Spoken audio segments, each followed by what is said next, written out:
What if you're not upset because of anything that is actually happening, but rather because you are seeing something that isn't actually there?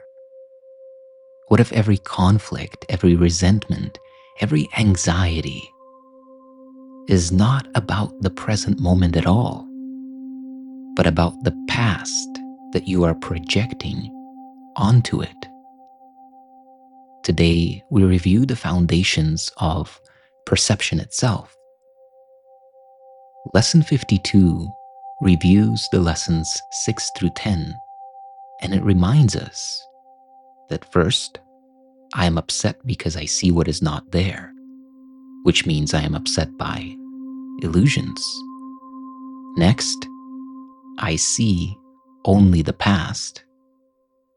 Then, my mind is preoccupied with past thoughts, and therefore, I see nothing as it is now.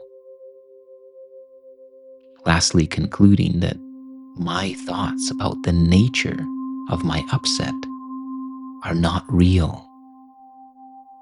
Let's explore this deeper together. If the ideas in the previous lesson, 51, dismantled meaning, then this lesson is essentially dismantling time, at least as the ego mind uses it. The core insight of this review is that you are not ever upset by reality. You are upset by illusions made from past thoughts. In other words, you're not seeing the present. You are actively replaying and recalling the past and calling it the present moment reality. I want to walk you through the progression of the thought system that helps to essentially unwind this confusion of time. So let's look together. First, see how your upset is about something unreal. What does that mean? Something that has no reality or existence here and now. You can follow along by just reflecting on any upset. You might notice that you are upset because you see something that is not there. In other words, you see some form of threat where you might just be sitting in your living room on your couch talking to your beloved partner. So, as you can see, the reality is never frightening. Sitting on the couch talking to your husband or wife, it is not in and of itself frightening. Fear and the defensiveness and conflict comes from illusion, not the present moment reality. Second, notice that you are not seeing the present as it is. In these moments, everything you see is filtered through memory. What was said before, what was agreed upon, how you were treated as a child, how you shouldn't be treated, etc. So you are not seeing the world or the situation before you as it is. You are seeing your past conclusions about it. Third, we can begin to realize that your mind in that moment is stuck basically in old thinking. Your thoughts are not about now. Do you notice that?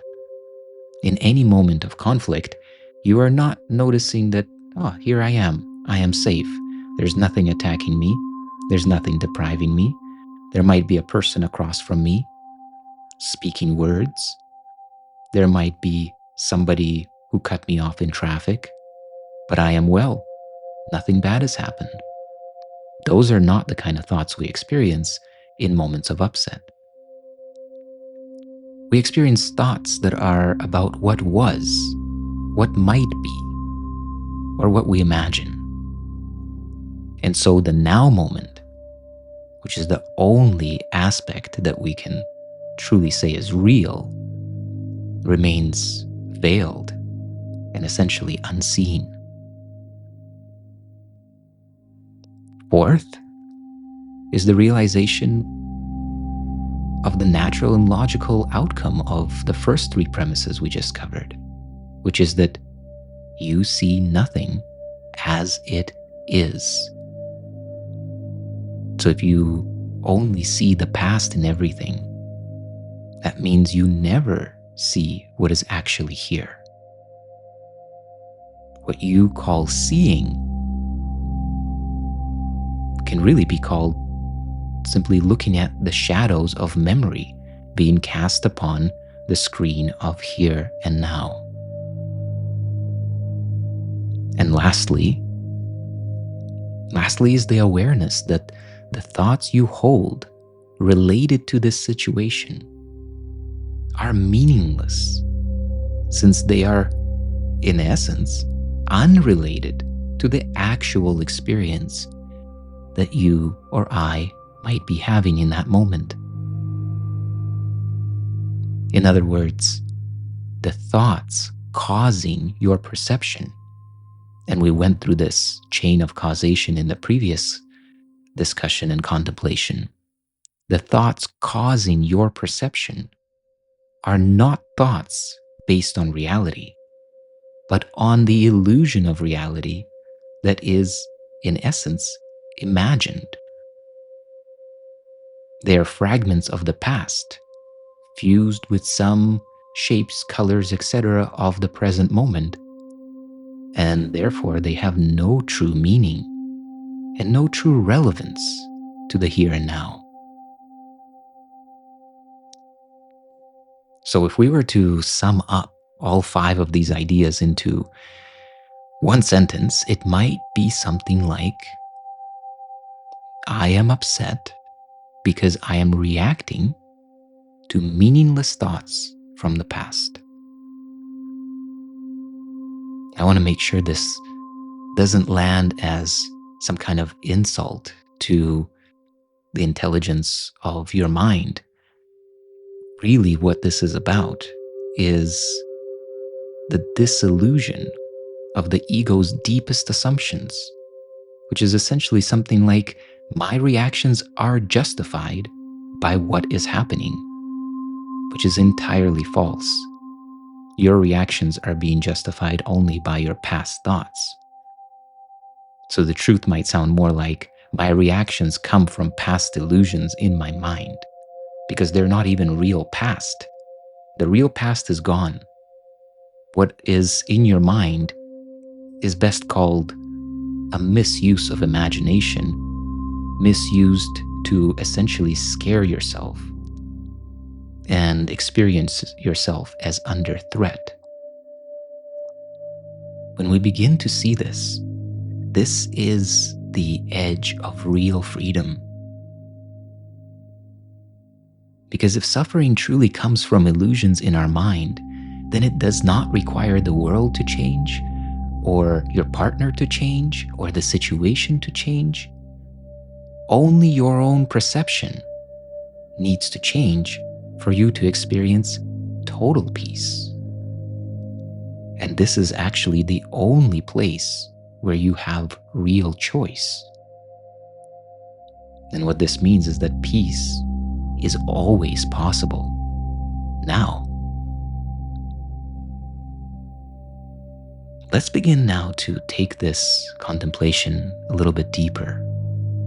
I want to invite you to let your body relax.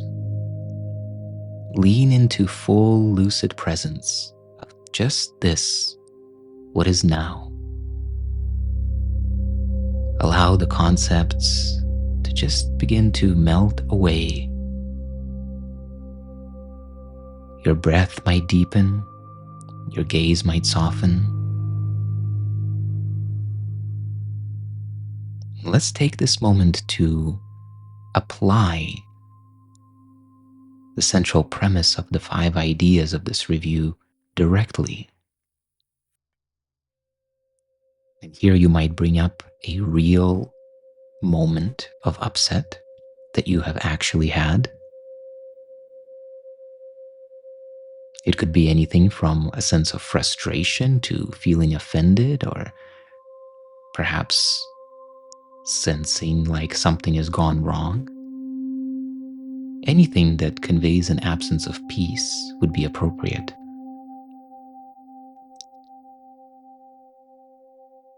And as you hold it in mind, contemplate with me through this sequence. As I behold this situation, I notice I am upset because I see something that is not there, not inherent in the situation itself. There's nothing to force here, just notice what you might notice.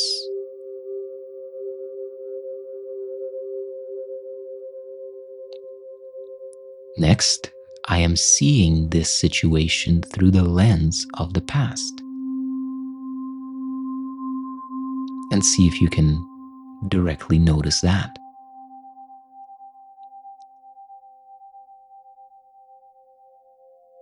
Next, I notice that as I look upon this situation, my mind is full of past thoughts. Can you notice that?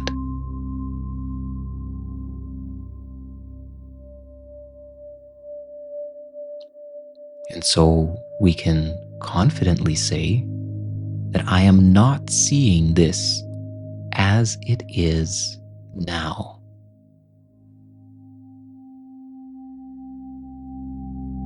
Again, just checking your own experience, not forcing yourself to realize that you're not seeing it as it is now, but just checking it out to see if that realization reveals itself to you.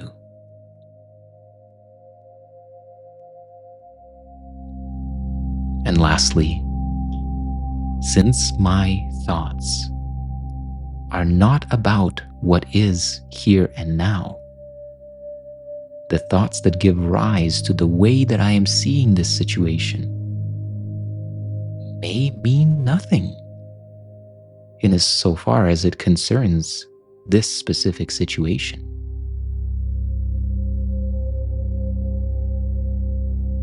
Can you notice that? I want to invite you to just pause for these next few moments and notice what emerges. Can you allow that situation to be seen, perhaps for the first time, without any filter of the past?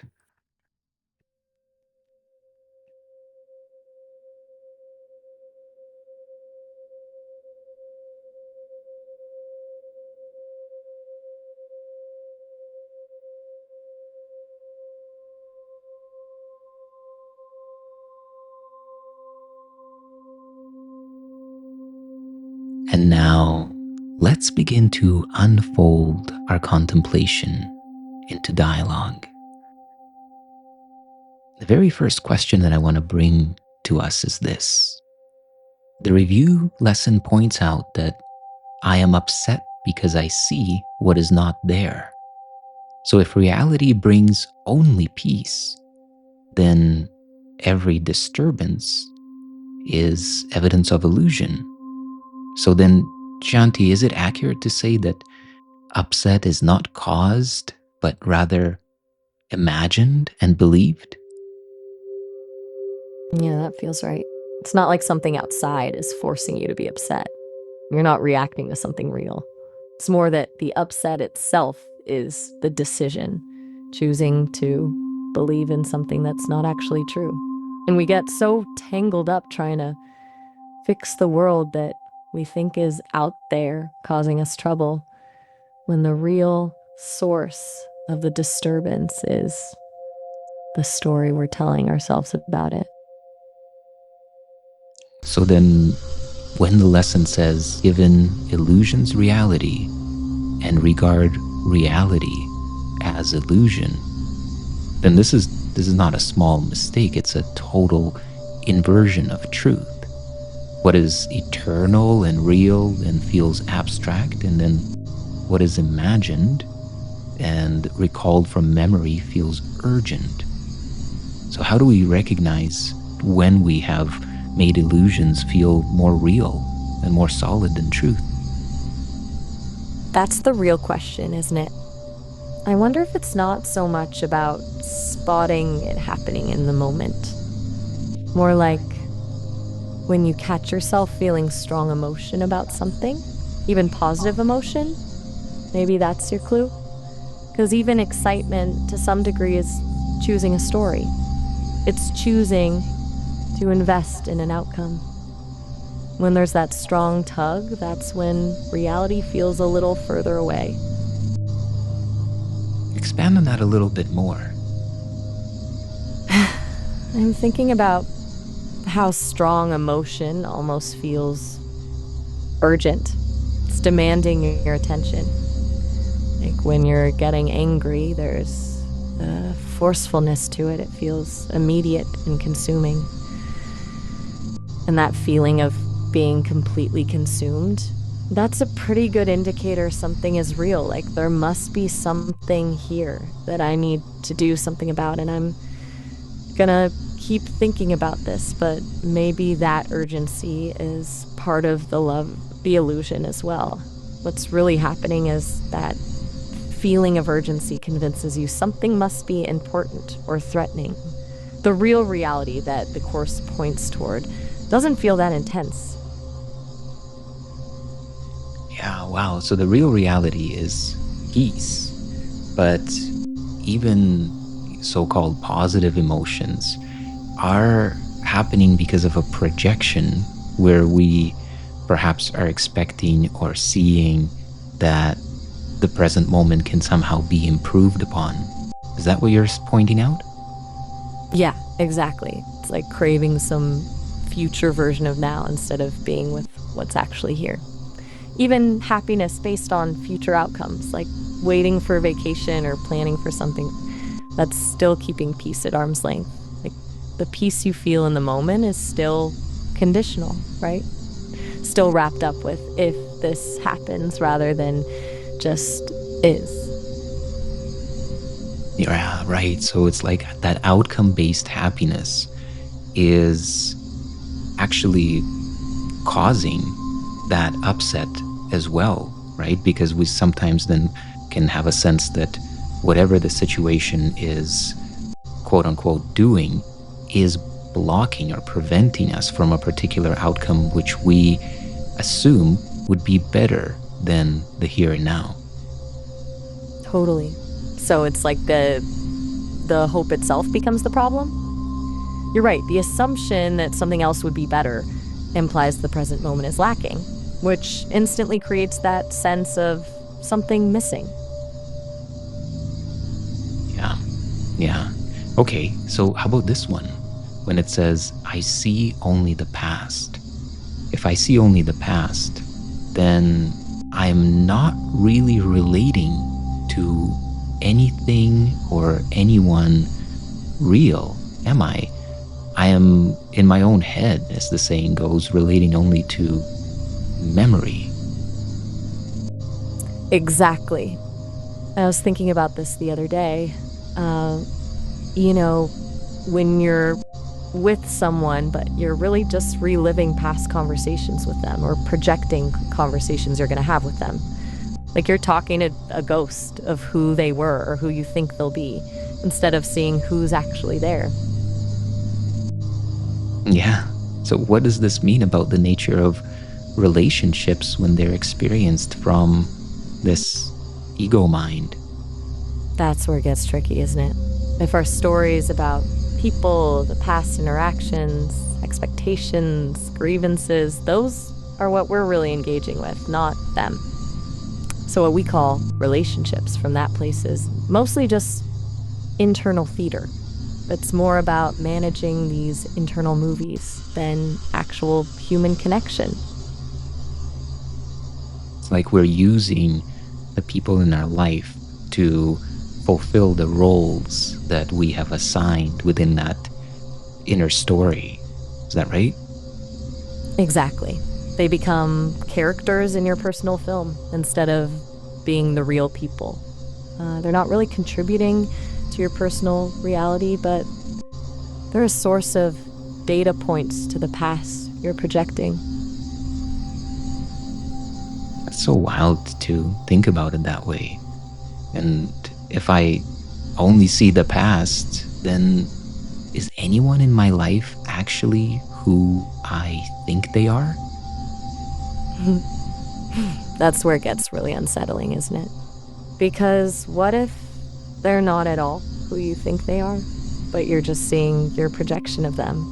If we're always viewing each other through the filter of past interactions, then everyone is constantly being edited in a way, not really seen fresh, from moment to moment. Yeah, it's almost eerie to think about that. It is. Right? That we don't really know anyone as they are. We know them as we imagine them and paint them within our own mind. Right. And it's funny because we get so attached to these imagined versions, like we're deeply invested in who we think someone is rather than who they actually are. It's like falling in love with a character in your own head instead of a real person.